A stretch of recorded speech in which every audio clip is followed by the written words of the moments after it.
when Andrew Neil, the celebrated BBC political correspondent, was editor of the Sunday Times, he was invited back to his old alma mater of Paisley Grammar School. He prepared long and hard. He knew, as I do, that there would be people out there who had taught him. And when the speech was over, an old lady in those parts, they call it a Paisley buddy came up to him and said, Mr. Neil, thank you so much for your speech, Mr. Neil.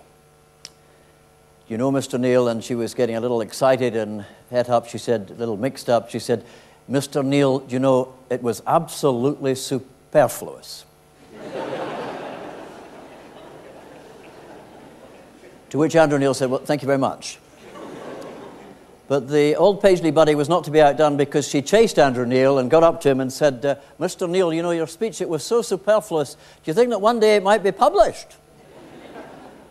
Andrew Neil, as you may know and recognize, not given to bouts of modesty, in a rather throwaway manner, said, perhaps posthumously, perhaps when I die. Quick as a flash, the Paisley buddy said, Mr. Neil, I can hardly wait. Now, I hope very much that my remarks to you today are not superfluous, will not be superfluous, because I'm well aware, having sat here on several occasions, that it's a long haul. And the longer the guest speaker speaks, the shorter the holidays.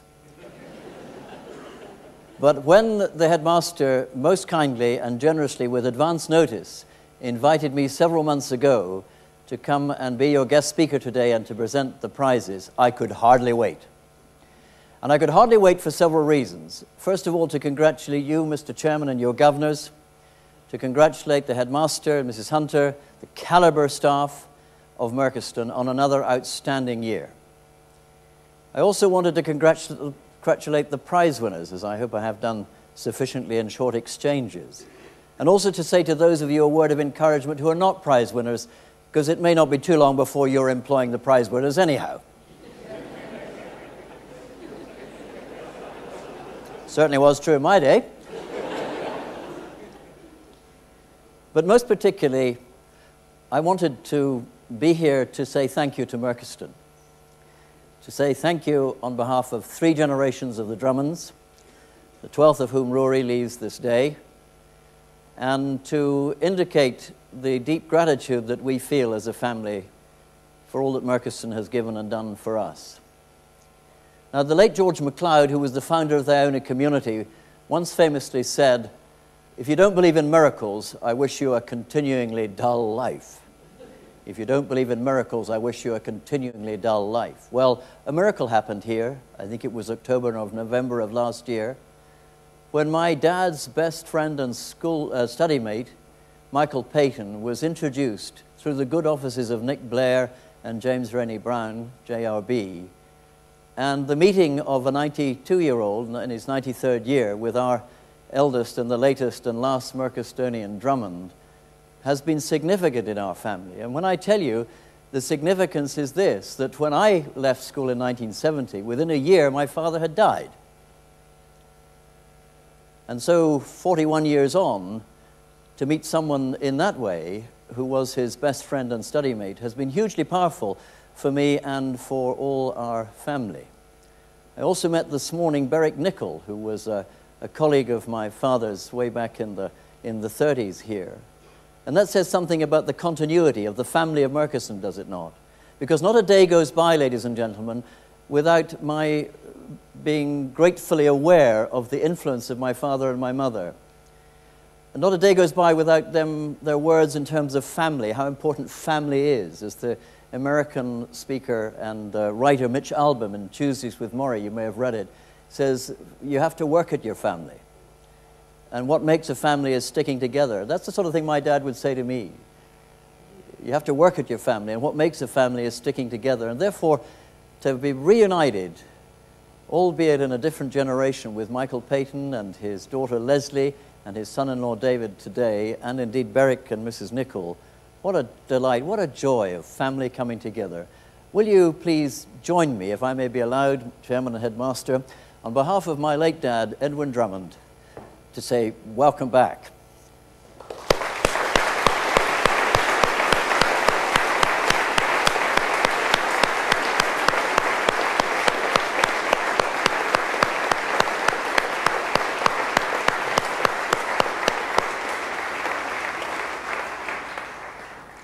I'd also like to associate my remarks today with the way in which Merchiston has changed and developed and improved and grown over the years. Merchistonians of my vintage and since could scarcely recognize the place that it is today.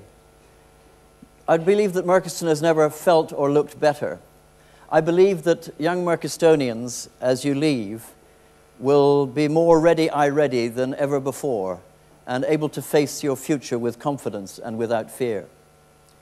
And in no small measure is that due to the outstandingly committed and courageous and inspiring leadership of Andrew and Barbara Hunter. Andrew and Barbara, as you well know, have endured difficult circumstances in recent years and months in health terms. I'm reminded of the old Gallic proverb, which says, in order to understand where you're going, in order to understand where you're going in life, it's sometimes necessary to remember where you've come from. And also that you can only understand another person's furrow unless you've plowed it.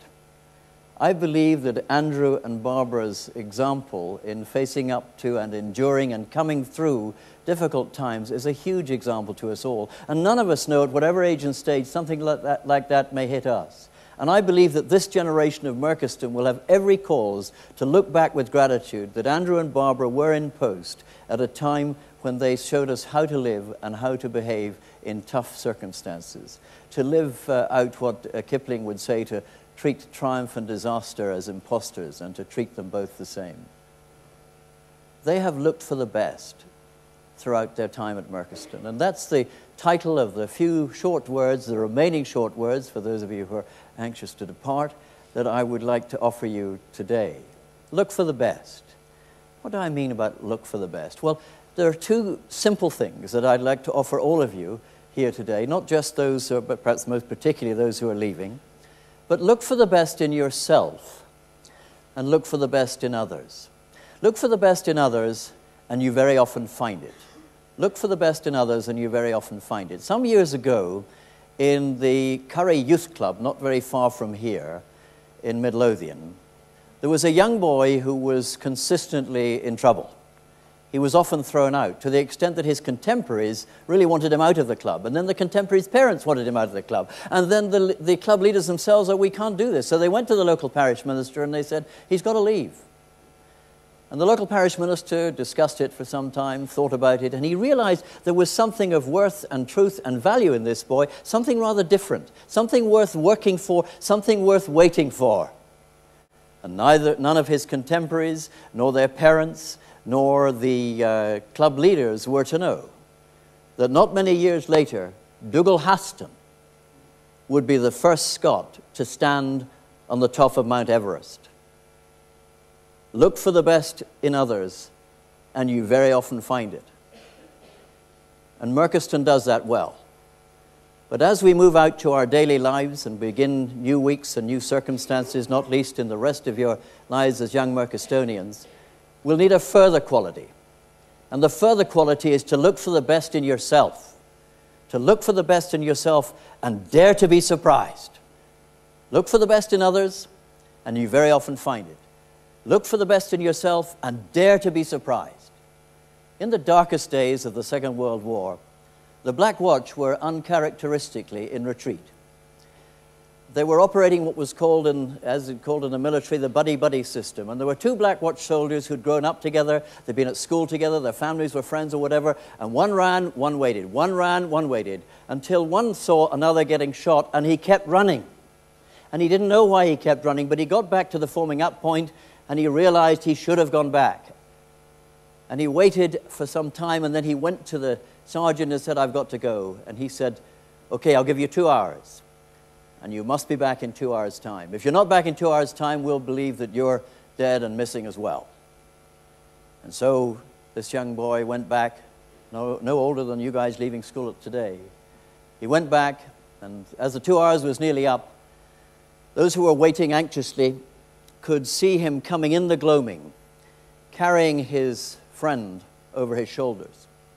And he came into the forming up point and he laid the body of his friend reverently on the ground.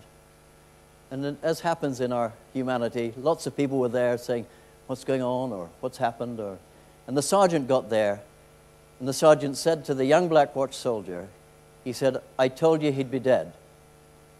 And the young black watch soldier, with great dignity, stood slowly up and looked the much older sergeant in the eyes and said, "He may be dead now, but he wasn't dead when I got to him. And just before he died, he said to me, 'I knew you'd come. I knew you'd come.'" Look for the best in others, and you very often find it. Look for the best in yourself, and dare to be surprised. I wonder how many of us know that great song, "Que sera, sera," whatever will be, will be. How many of us know that song? If I was to sing, "Que sera, sera," would you join in? Would you? Chairman, are we allowed? Okay, let's go. Que sera, sera, whatever will be, will be. The future's not ours to see. Que sera, sera. Prizes if you can go on, actually, but that's it. But the chorus, que sera, sera. When you go out to do something new and be courageous in your lives, you're always going to come across someone who is hostile or jealous or indifferent. If you wish to live your lives in a positive, productive manner, you will always come across that sort of person. And worst of all is the person who says, "Que sera, sera." Whatever will be, will be. Imagine if someone in our banking crises had had the courage to stand up and say, "It doesn't have to be that way." When courage and integrity step back, greed and mediocrity win.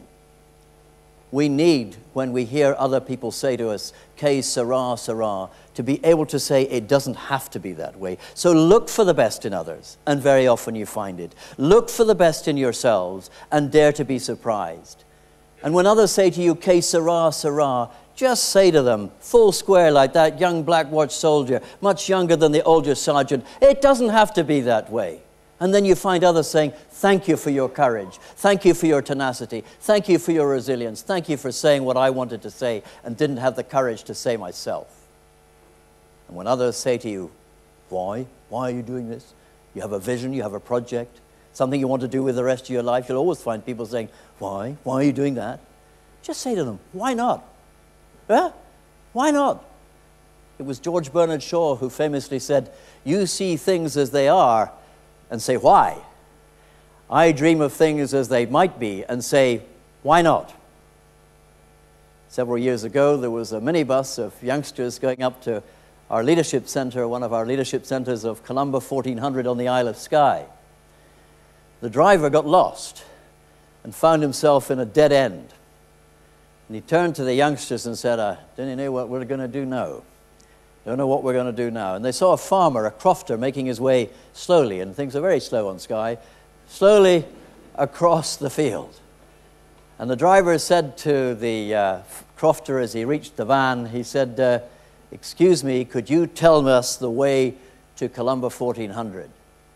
And with tremendous, or a lack of alacrity, if I can put it that way, the crofter took his pipe out of his mouth and said to the driver, "You can't get there frae here." You come across them, don't you? "You can't get there frae here." And a voice in the back of the bus said, "Of course you can. You can get anywhere frae here." And he's right. So look for the best in others, and very often you find it. Look for the best in yourselves, and dare to be surprised. And when others say to you, "Que sera, sera," just say to them, "It doesn't have to be that way. You can get anywhere from here. You can get anywhere from here. And you know what? I'll see you there."